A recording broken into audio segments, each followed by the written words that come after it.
और ये वही कॉम्प्लेक्स है जहां पर ये ठगी की वारदात को अंजाम दिया गया है। अब आप सोचिए, इस दुकान के अंदर में विनीत गुप्ता मौजूद होता है 2 करोड़ रुपए लेकर। लोगों में दहशत है कि दिन दहाड़े 2 करोड़ रुपए की ठगी, भला कोई वारदात कैसे अंजाम दे सकते हैं। ये भी जानकारी मिली है कि जिस गाड़ी में वारदात को अंजाम दिया है, जिस गाड़ी में वो आए थे और जिस गाड़ी में विनीत गुप्ता को लेकर गए, वो गाड़ी का जो नंबर था वो फर्जी नंबर था। ये माना जा रहा है कि कोई इनके करीबी आदमी हो सकता है, करीबी लोग हो सकते हैं। इस तरह से इस कांड में, इस ठगी के कांड में 9 लोगों का इन्वॉल्वमेंट सामने आया है। पुलिस का दावा है कि मुंबई से 3 संदिग्धों को हिरासत मिली है, जिनसे पूछताछ जारी है। क्योंकि सबसे बड़ा सवाल यह है कि 2 करोड़ रुपए कैश लेकर इस ऑफिस में कैसे बैठ सकता है। 2 करोड़ की ठगी दुर्ग शहर में कारोबारी से। ये कहानी मैं आपको कल बता चुका हूं कि व्यापारी है विनीत गुप्ता, उसके साथ में 5 लोग फर्जी ईडी अफसर बनकर आते हैं और अफसर बनकर आकर उसे डराते हैं, धमकाते हैं, चेकिंग करते हैं और उसे अपने साथ ले जाते हैं और साथ में लेकर जाते हैं 2 करोड़ रुपए। 5 बैग में भरे होते हैं पैसे। और ये वही कॉम्प्लेक्स है जहां पर ये ठगी की वारदात को अंजाम दिया गया है। और ये वही जगह है जहां पे उन फर्जी ईडी अफसरों की गाड़ी रुकती है, ब्लैक स्कॉर्पियो, और स्कॉर्पियो से 5 लोग उतरते हैं और सीधे अंदर जाते हैं। आपने सीसीटीवी फुटेज में देखा होगा, कैमरे में आया है। और यहाँ पे ये जगह पे कैमरे लगे हुए हैं जहाँ पे जो 5 लोग कवर हुए हैं, उससे पहले 2-3 लोग पहले से यहाँ पे खड़े होते हैं। 2 लोग इसी जगह पर पहले से खड़े होते हैं जो मौके के ताक में रहते हैं, जो इंतज़ार करते रहते हैं उन 5 लोगों के। एक आदमी अंदर से बाहर आता है और एक आदमी पहले से यहाँ पे खड़े रहता है, यानी कि टोटल 4 लोग तो इसी जगह पर होते हैं और 5 लोग गाड़ी में आते हैं। इस तरह से इस कांड में, इस ठगी के कांड में 9 लोगों का इन्वॉल्वमेंट सामने आया है। हालांकि संख्या बढ़ सकती है। संख्या इसलिए बढ़ सकती है क्योंकि पूरी प्लानिंग के तहत इस ठगी की वारदात को अंजाम दिया गया है। विनीत गुप्ता, जिसके बारे में मैं आपको कल बता चुका हूँ, अनाज को कारोबारी है। और 5 अंदर घुसते पहले आप सीक्वेंस से बताता हूँ। गाड़ी रुकती है, गाड़ी रुकने के बाद 5 लोग उस गाड़ी से उतरते हैं। खाकी पैंट, वाइट शर्ट, जैसा कि ईडी के अफसर होते हैं, आईटी के अफसर होते हैं, सीबीआई के अफसर होते हैं, पुलिस वाले होते हैं, आदम कद, हट्टे कट्टे मोटे, जैसे लगते हैं कि देखने से लगेगा कि आपको वो कोई पुलिस वाले हैं, कोई ईडी वाले हैं। और 5 एंटर करते हैं ये दुकान पे। ये सामने आपको दिखाऊंगा, ये शटर खुला हुआ है, हनुमत राइस इंडस्ट्रीज़ ये दुकान है, यही शटर है। अब आप सोचिए, इस दुकान के अंदर में विनीत गुप्ता मौजूद होता है 2 करोड़ रुपए लेकर। और उस 2 करोड़ रुपए को ये 5 एंटर करते हैं और 5 एंटर करने के बाद दरवाज़ा बंद करते हैं। दरवाज़ा बंद करने के बाद जो है विनीत गुप्ता को ये कहते हैं आई कार्ड दिखाते हुए कि हम ईडी के अफसर हैं और हमें जांच करनी है, चेकिंग करनी है।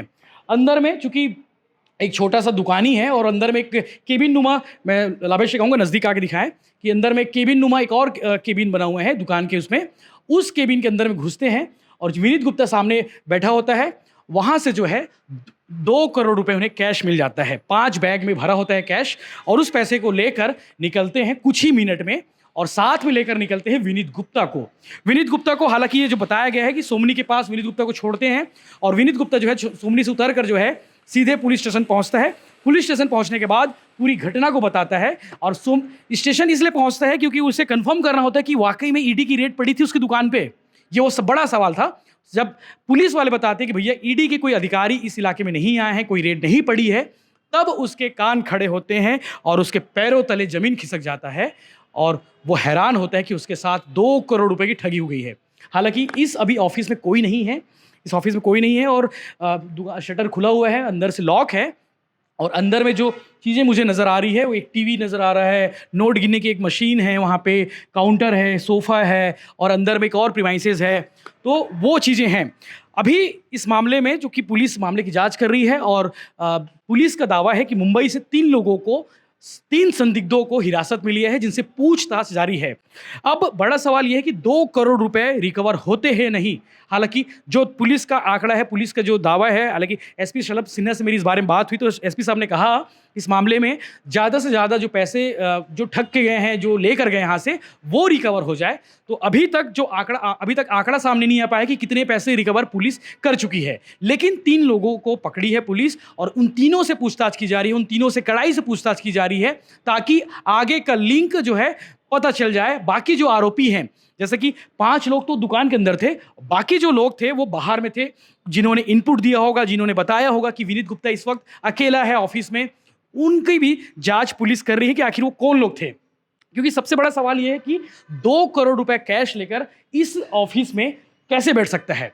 तो उसके पीछे जो वजह सामने आई, विनीत गुप्ता से जब पूछताछ हुई है, पुलिस ने बताया है कि वो उस पैसे को किसी दूसरे बिजनेस में इन्वेस्ट करना चाह रहा था, इसीलिए उन पैसों को लेकर बैठा हुआ था।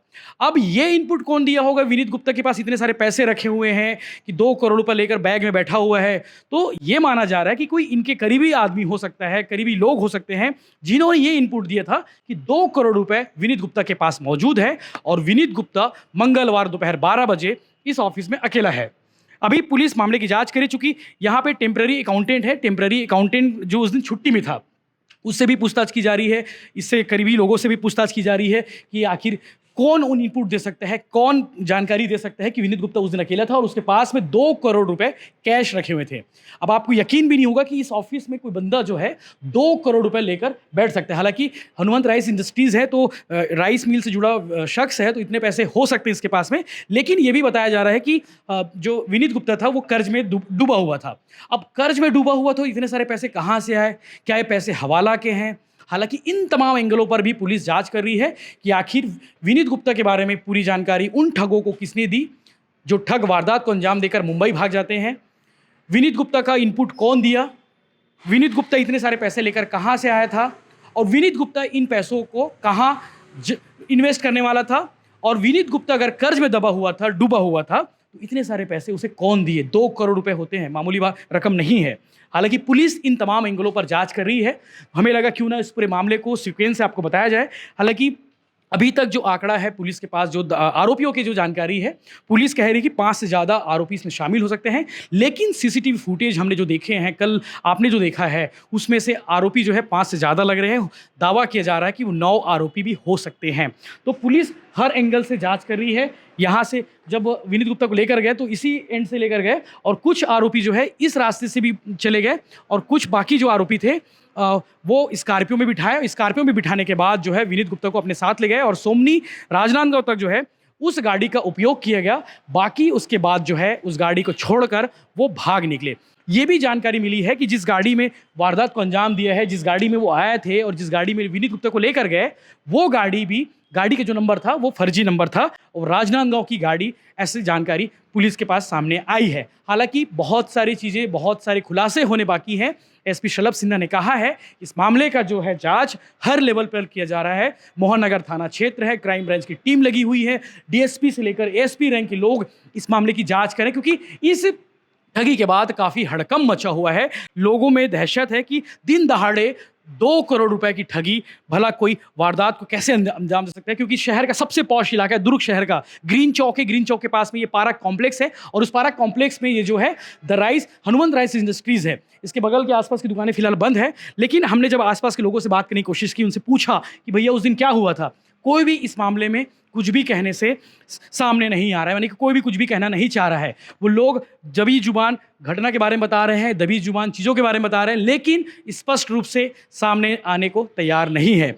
बने रहिए भिलाई टाइम्स के साथ में, चैनल को सब्सक्राइब जरूर करें और इस घटना को लेकर हम आपको लगातार अपडेट्स देते रहेंगे कि क्या कुछ हुआ था। हालांकि इस मामले में खुलासा जल्द होने वाला है, जैसा कि दुर्ग एसपी शलभ सिन्हा ने दावा किया है। बने रहिए भिलाई टाइम्स के साथ में। यही वो शॉप है जिसके बारे में पूरी कहानी बता रहा था, जहाँ पे 2 करोड़ की ठगी की वारदात वो अंजाम दिया गया है। धन्यवाद।